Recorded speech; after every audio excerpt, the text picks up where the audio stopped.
العالمين والصلاة والسلام على أشرف الأنبياء والمرسلين وعلى آله وأصحابه والشهداء والصالحين وعلى من جاهد إلى يوم الدين শহীদি কাফেলা বাংলাদেশ জামাত ইসলামী পূর্ব ধলা উপজেলা শাখা কর্তৃক আয়োজিত আজকের এই বিক্ষোভ উত্তর সমাবেশে সম্মানিত সভাপতি, সম্মানিত নেতৃবৃন্দ, সামনে উপবিষ্ট পূর্বধলার বিক্ষুব্ধ জনতা, বর্তমান দেশের রাজনৈতিক পরিস্থিতি বাধ্য করেছে আমাদেরকে রাজপথের কর্মসূচি দিতে। বাংলাদেশ জামাত ইসলামী সহ 7টি দল যুগপৎ কর্মসূচি ঘোষণা করেছে, ইতিমধ্যেই আপনারা জেনেছেন। তারই অংশ হিসাবে আজকে বাংলাদেশের প্রতিটি উপজেলা এবং জেলায় 7 দল বিক্ষোভ কর্মসূচি ঘোষণা করেছে।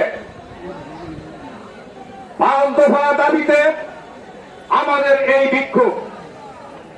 প্রথম দফা দাবি হচ্ছে জুলাই সনদের আইনি ভিত্তিতে আগামী ফেব্রুয়ারির মধ্যে জাতীয় নির্বাচন অনুষ্ঠিত করতে হবে। অনেক প্রচেষ্টার পরে, অনেক বৈঠকের পরে, অনেক সময় ক্ষেপণের পরে, অনেক মেধা ব্যয় করার পরে একটি সনদ তৈরি করা হয়েছে, কিন্তু এই সনদকে আইনি ভিত্তি দেওয়া হচ্ছে না। দেশের জনগণ মনে করে দীর্ঘ প্রচেষ্টার এই সনদ, এর যদি আইনি ভিত্তি না থাকে তাহলে এই সনদ একটি কাগজে ভাগে পরিণত হবে। এই কাগজে ভাগ জনগণের জন্য কোনো উপকারে আসতে পারে না।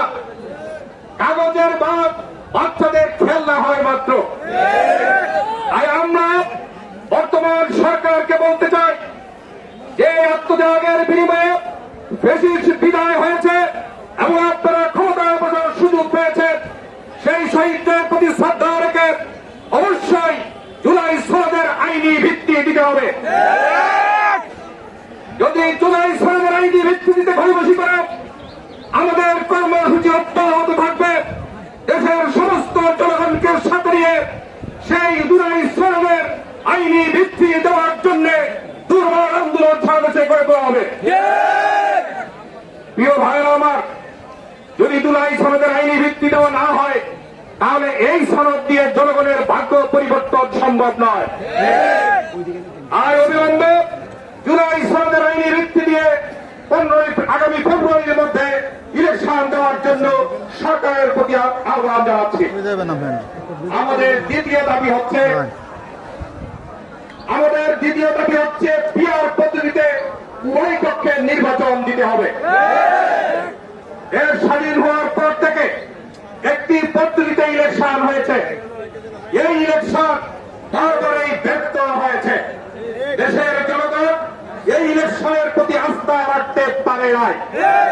সেই পদ্ধতিতে ইলেকশন হয়েছে অতীতে, কোন ইলেকশনের প্রতি জনগণের আস্থা নেই।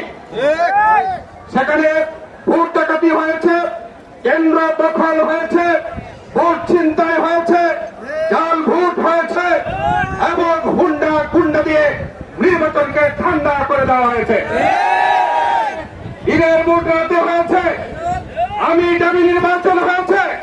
অতএব বাংলাদেশে প্রচলিত নির্বাচন পদ্ধতি এই দেশে ব্যর্থ হয়েছে।